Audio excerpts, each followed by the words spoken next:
you ready to permanently fuse leadership and philosophy? Then a word of caution. You are about to enter the fully abstract yet wholly concrete realm of Leadosophy. Our ideas are not always so clear and distinct. To validate this proposition, we welcome the host of Leadosophy, Tim Woody.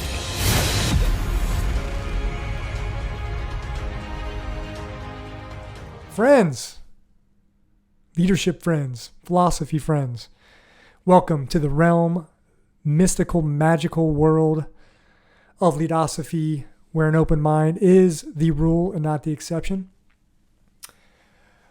Really excited for episode 3.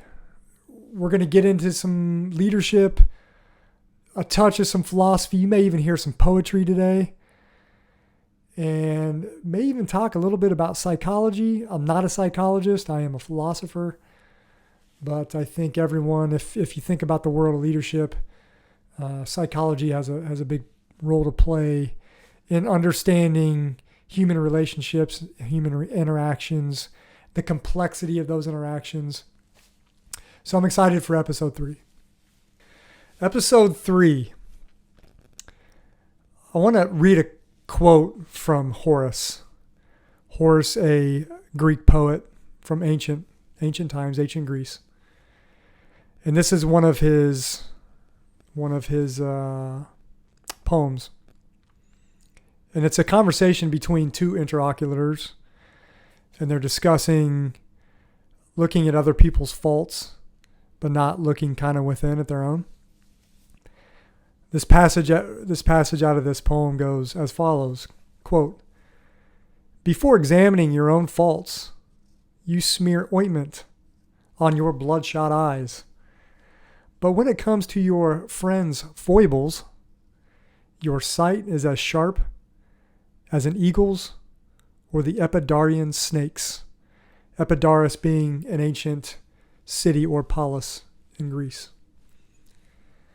So I think about that line or those lines in Horace's poem, and it makes me think of Leadosophy. It's kind of the spirit of Leadosophy for me. It's looking inward first, then outward. For example, in the workplace, if you have a scenario that didn't quite go as well as you hoped it went as a leader or manager, I kind of separate those two sometimes, and you'll hear me talk about this kind of in the future between leadership and management. I think there's some overlap and there's some separation, but back to the story. You have a scenario that didn't quite go as planned, whether it was a decision you made or even a conversation you had with somebody that you felt that you could have maybe handled differently. Instead of your default position always going towards it was somebody else's issue or somebody else's problem, or it was someone else's actions that made me feel like X or Y, or this person made me do X or Y. Look inward first, introspect, reflect, self-reflect. I write on my website in Leadosophy when I talk about the spirit of what Leadosophy means to me. And again, I'm exposing you to what I believe Leadosophy is all about. And again, everything I read to you that is about my own leadership philosophy or how I view reflection or self-reflection, this is who I am. And I've acquired these experiences and these thoughts over decades of interactions with other human beings and through decisions I've made, decisions I didn't make, my successes, tons of failures. All of these things kind of make up who I am. So as I read you this, a couple paragraphs of what I wrote on Leadosophy, think about, this is just my perspective. I'm one perspective out of millions. And my perspective is not right. Maybe it's not wrong. Maybe my perspective just is. And that can really translate into the world of leadership when you think about other people's perspectives. And instead of immediately going to their perspective has got to be wrong because mine is right, maybe we reflect a little more, self-reflect, and try to find some sort of synthesis between perspectives. Leadosophy is not a self-help project. It's not the gold standard in leadership advice or wisdom. It is not a how to be a great leader project. That's the first line that I just read to you from Leadosophy and what Leadosophy is about. And I want to make it very clear, I am not here to make you some sort of inspirational leader. I am not here to make you the best manager in your organization.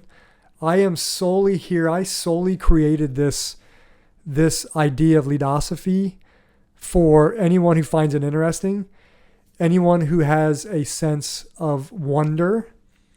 And I think of wonder, I think of two conversations I had today with both of my sons. I think I mentioned this before, but I have two sons, 14 and 19, both with completely different perspectives on life in some areas and very similar in others. My youngest son was telling me about his day in school today.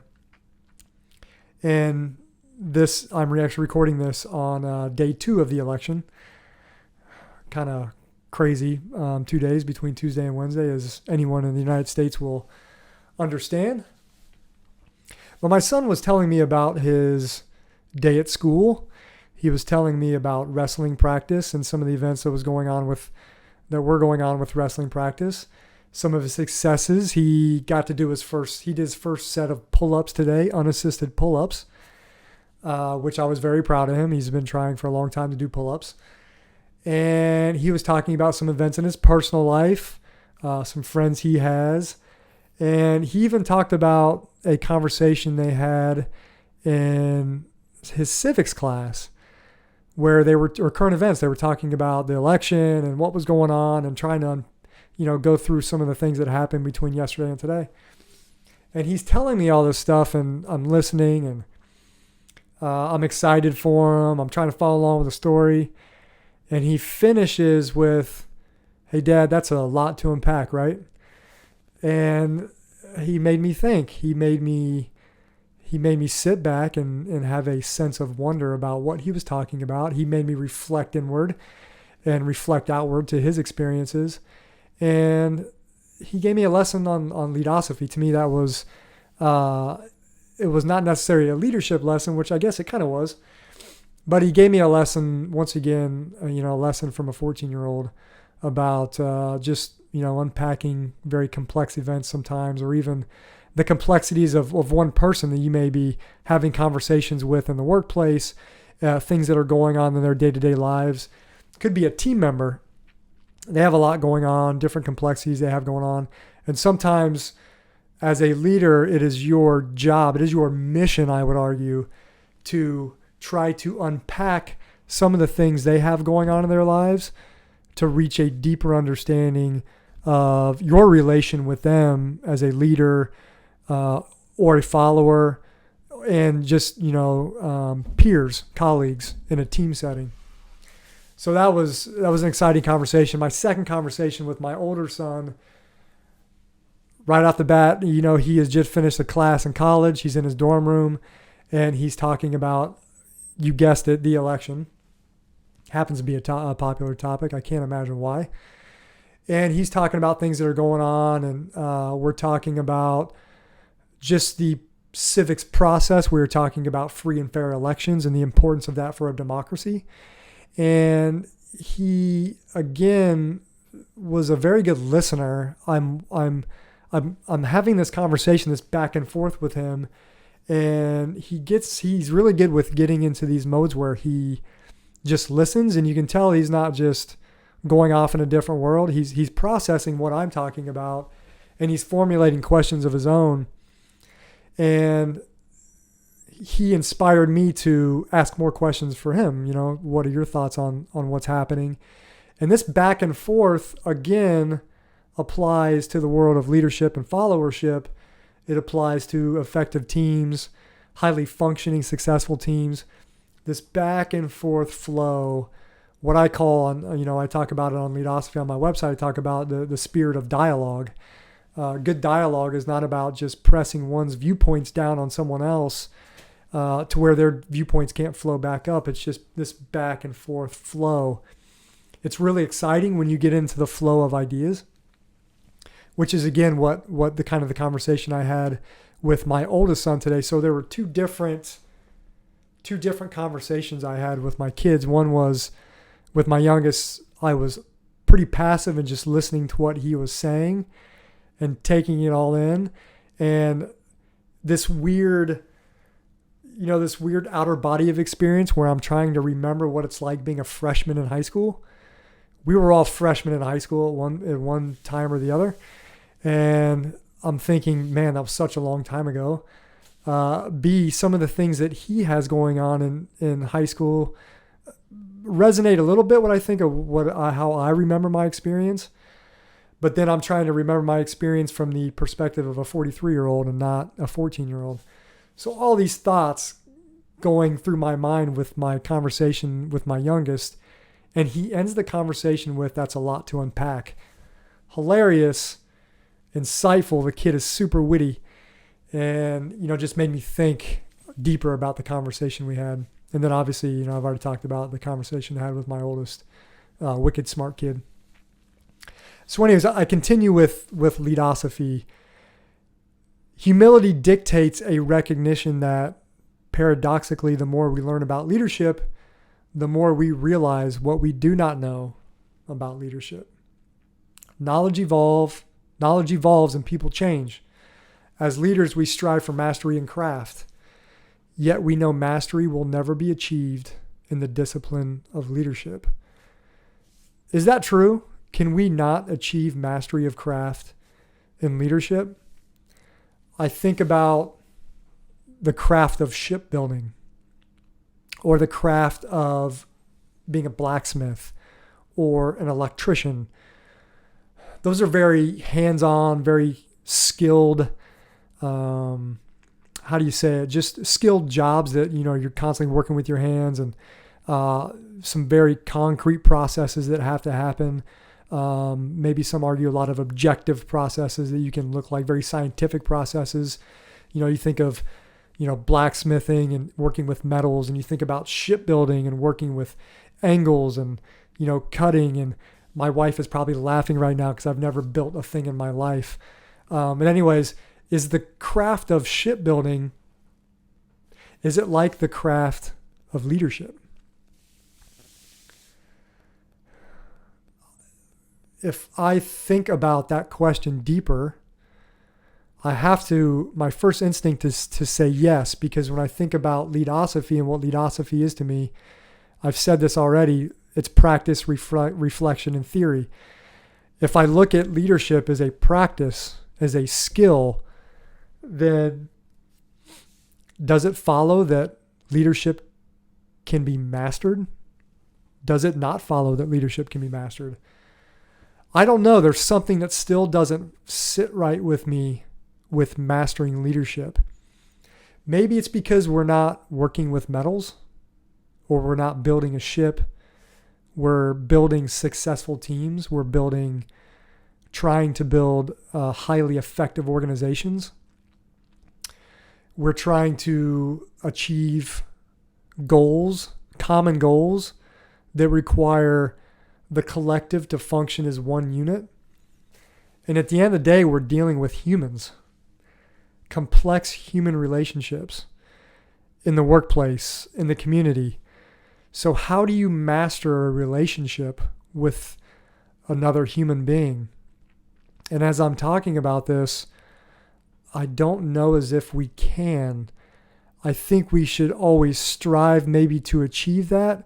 But what if you have a relationship and I am not trying to do my best Dr. Phil impersonation. I'm trying not to get into the realm of psychology. I'm trying to think of more like in the workplace. What if you have a relationship that is just not working? Can you master that relationship? I don't think you can. I think you have to use the skills of leadership to navigate that relationship and find out, try to figure out what the best courses of action may be. Is this a relationship that we have to terminate? Is this a relationship that we should continue to put all of our time and effort and energy into? I don't know. That's for me. That's a kind of perplexing question, and I don't think it's as black as white as mastering shipbuilding is the same as mastering human relationships. So I guess that's what I mean by I know mastery will never be achieved in the discipline of leadership. But by me admitting that, for me as a leadership scholar and just a normal dude trying to understand how to better myself as a leader, if I know leadership will never be mastered, that does not mean that I shouldn't pursue mastery. And there's a lot of books about, pursuing mastery, 10,000 hours to mastery. And again, I don't think mastering the skill of leadership is like mastering my 5-iron on the driving range. I can take 10,000 swings with my 5-iron, correct swings, hopefully, and all of a sudden, I'm going to hit a flush, 5-iron down the fairway every time I hit the ball. I don't think leadership's like that with human relationships, if I can boil that down to one statement. I challenge you, whoever might be listening, to think about mastering leadership. And on the flip side of that, mastering followership. What's it mean to be a master follower? Again, I can be a master shipbuilder, I think. I think that's possible. There's actually apprenticeships, different apprenticeships in some skilled labor jobs that apprentice, mastery, things like that. But going back to being a follower, mastering the art of following, I don't think you can do it. I don't know as if it can be done, but I think you can pursue that and focus on being a good follower and just putting all your energy into learning every day in the world of following, observing things around you, picking things up that work, jettisoning ideas that are not working, observing leaders, the good and the bad, observing their relationships with others and how they are affecting other human beings. Are their actions repelling others, or are they bringing others within their sphere of influence in a positive way? Final paragraph here on Leadosophy. Leadosophy is cerebral and practical. We can choose to give leadership our fleeting thoughts and scattered attention, or we can decide to throw the full fury of our intellect at leadership. In return, we extract a deeper understanding of leadership in general, a broad understanding of leadership in general, and our own leadership skills, our capabilities, strengths, weaknesses, and biases. Very important there, biases in particular. So that is Leadosophy. That's the final couple paragraphs on kind of what I understand Leadosophy to be. Again, I am sketching a framework of Leadosophy, hoping to fill this in as I go. It is a unmolded piece of clay. It is a couple planks of a ship that I am trying to put together in some sort of coherent way that this thing will float. Maybe it's not even planks. Maybe it is just some pieces of lumber on a beach, and I am trying to get this thing together with a makeshift sail and get it to where I can, I think of the analogy, Tom Hanks movie, can't think of it, Castaway. I'm trying to build this thing and get it out of the surf zone and out to sea, so hopefully I can find some rescue. And I don't know what that rescue looks like. That sounds pretty dark and ominous. I feel like Leadosophy is in a really dark, ominous place when I use that analogy. So maybe I'll work on that one. But anyways, so that's Leadosophy, a little bit more about me and Leadosophy. I've talked a lot about self-reflection. I brought up the Horace passage and, looking at our own faults. One last thing I want to take a look at is an article from 2018 in Harvard Business Review. And it's titled How Self-Reflection Can Help Leaders Stay Motivated. It's written by Klodiana Lanaj, Trevor Foulk, and Amir Erez. They write, quote, "We tend to romanticize leadership. When friends are promoted to managerial positions, we slap them on the back, tell them that they finally made it, and congratulate them for their hard work. Our reactions are understandable. Occupying a leadership role often comes with more prestige, financial resources, flexibility, and future employment opportunities. We often forget, however, that there is a flip side to this coin. Leadership is hard and exhausting work. Look, my two of my last 3 tours in the Coast Guard were commanding officer roles of search and rescue federal law enforcement units. And for some of you, maybe you've been in charge of a military unit. Maybe some of you are in charge of your small business. Being in charge can be very rewarding. That's the first thing I think about being in charge of a large group of people. And I say being in charge with a lot of humility. I mean the authority and the responsibility that comes from being in that position. In the military, if you're a commanding officer, like in the Coast Guard, that authority is written by Coast Guard instructions, by policy. They bestow that authority to you. You always have a boss above you, but that authority is inherent in the position, not the person. And same thing is even if you're the CEO of a nonprofit, they give you or bestow upon you a certain amount of responsibility. Like Spider-Man says, with great power comes great responsibility. I think that's Spider-Man. Michael, if you're listening, correct me if that's wrong. But with great power comes great responsibility. So with that power and responsibility and authority, I got a whole lot more of reward out of that position than I did thinking that it was hard and exhausting. There was nothing better for me than to see the successes of others, to see them succeed in a search and rescue mission, to see them achieve a certain goal or certain qualification that they, quite frankly, worked their tail off to achieve. So when I think of leadership, that's the first thing that comes to mind is leadership is rewarding, not a self-serving way, but in a external way, seeing others succeed, seeing the collective come together to achieve something phenomenal. And again, I saw that on many search and rescue cases I was a part of, is a functioning team where we saved a life.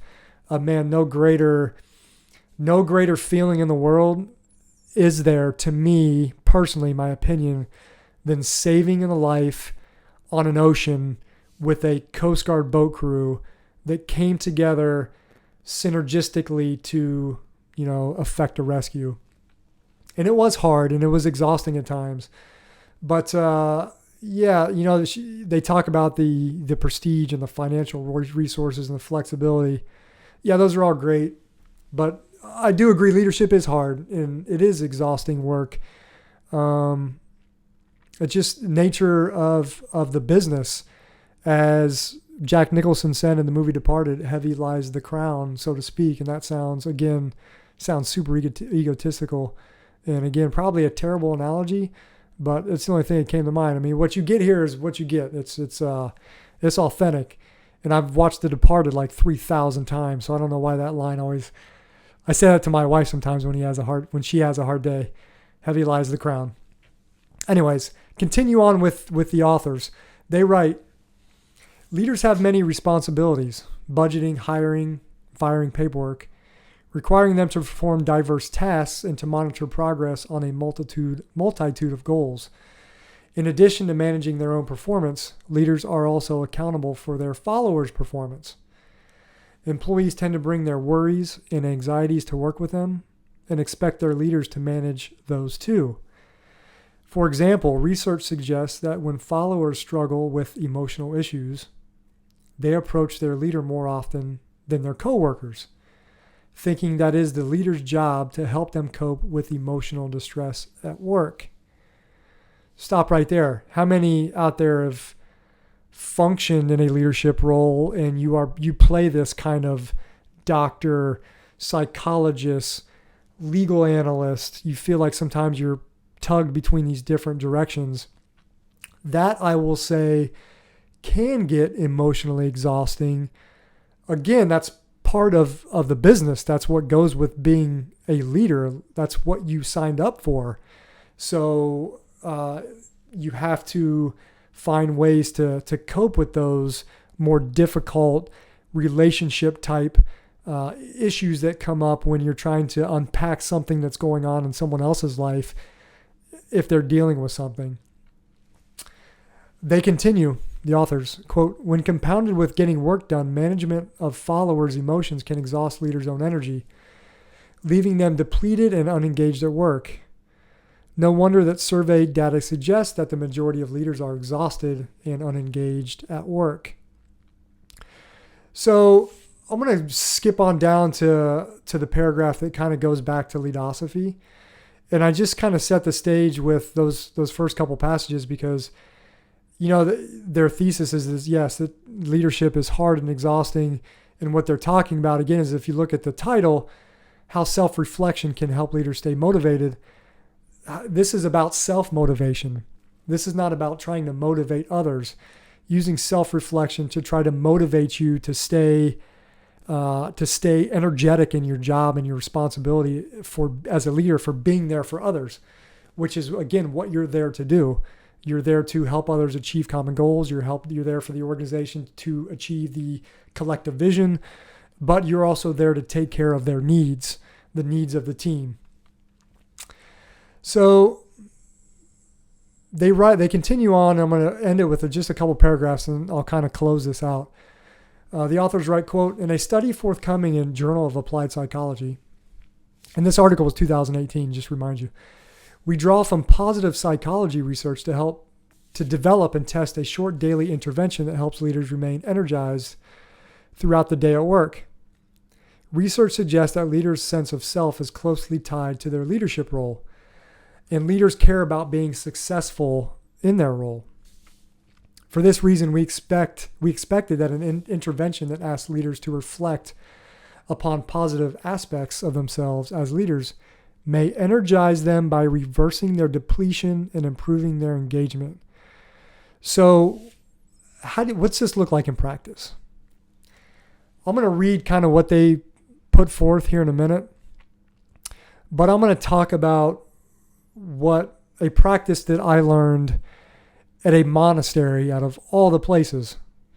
And I say out of all the places, it was just, it was all I am not necessarily, to be fully transparent, I'm not the most religious person on the planet.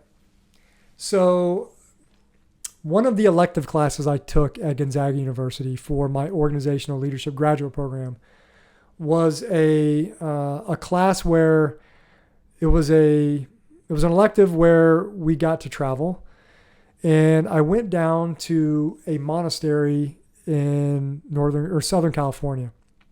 The monastery is just in a little town called Vallermo, and we were there for 5 days, and it was a very reflective retreat type class. The first part of the class, and the rest was the online portion. But one of the first practices we were introduced to is something the Benedictine monks do at this monastery, and they call it the Lectio Divina. And part of this exercise is every morning you go through a period of about, I can't remember, 30 minutes or an hour or so, where you are in your room and you pick a book or a scholarly article. For us, it was a scholarly article to read, one of the texts we were using for our classes, and we take this text or this article, and we spend some time just reading this text.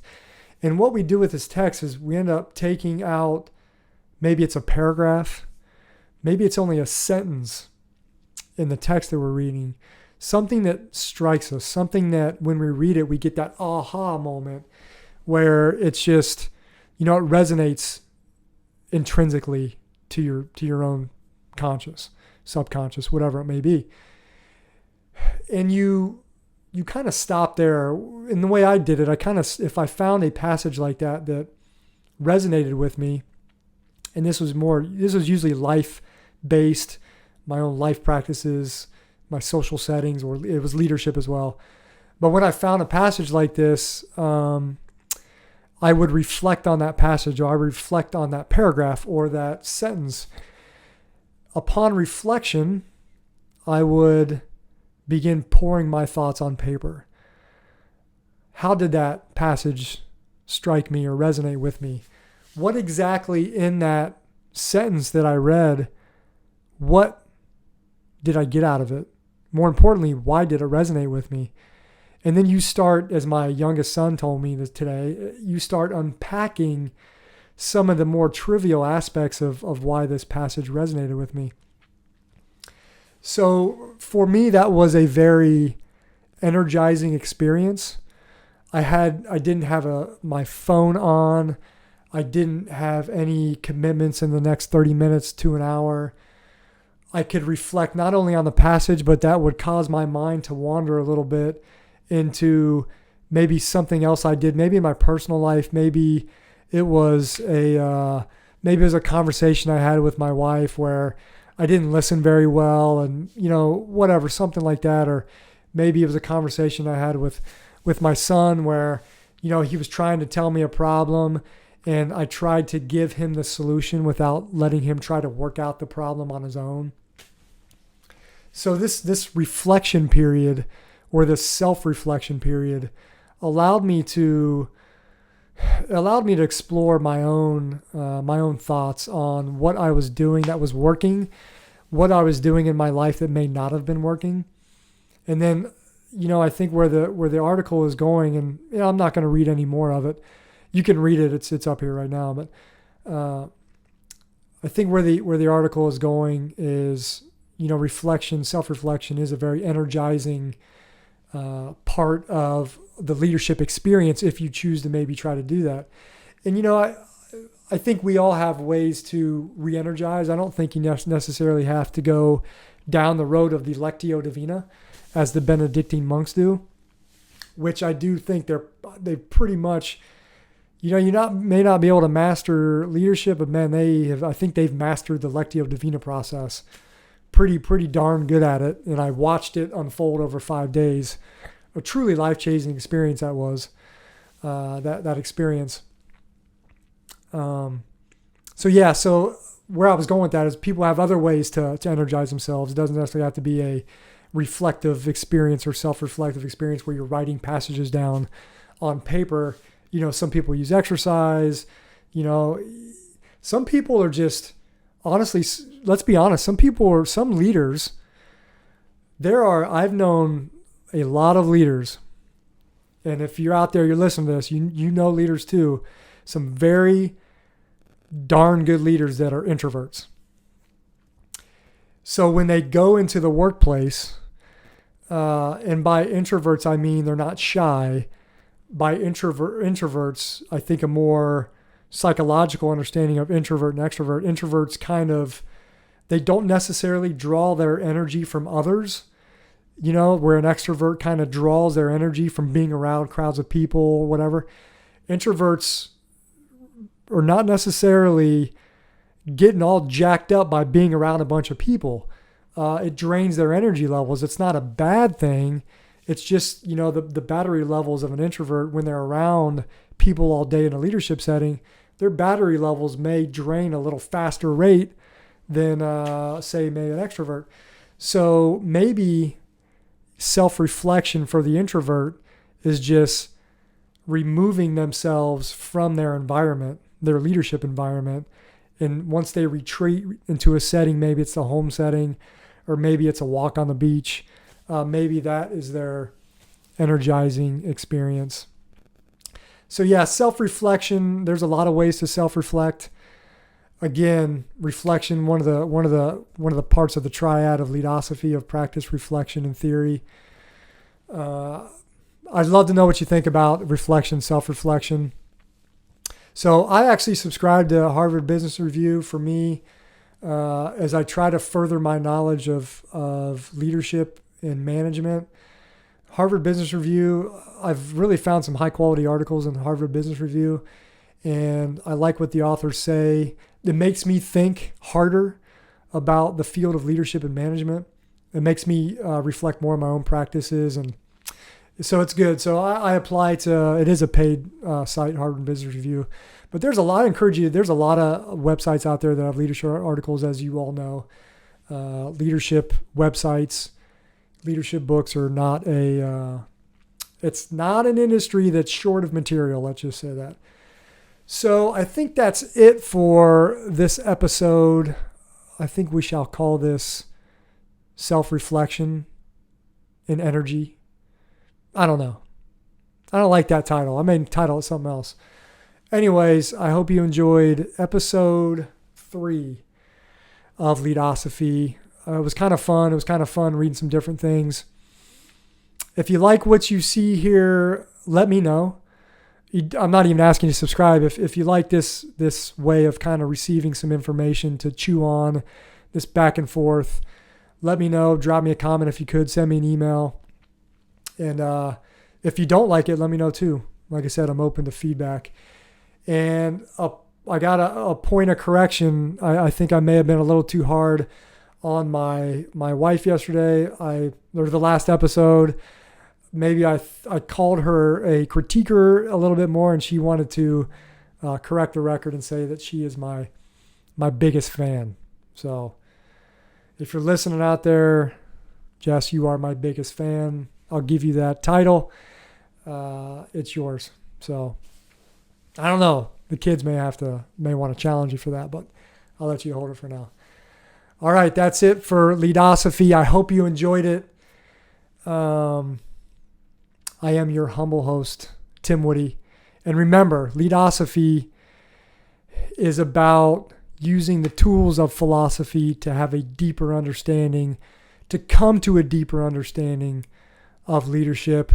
I'll catch you next time, and thank you for watching.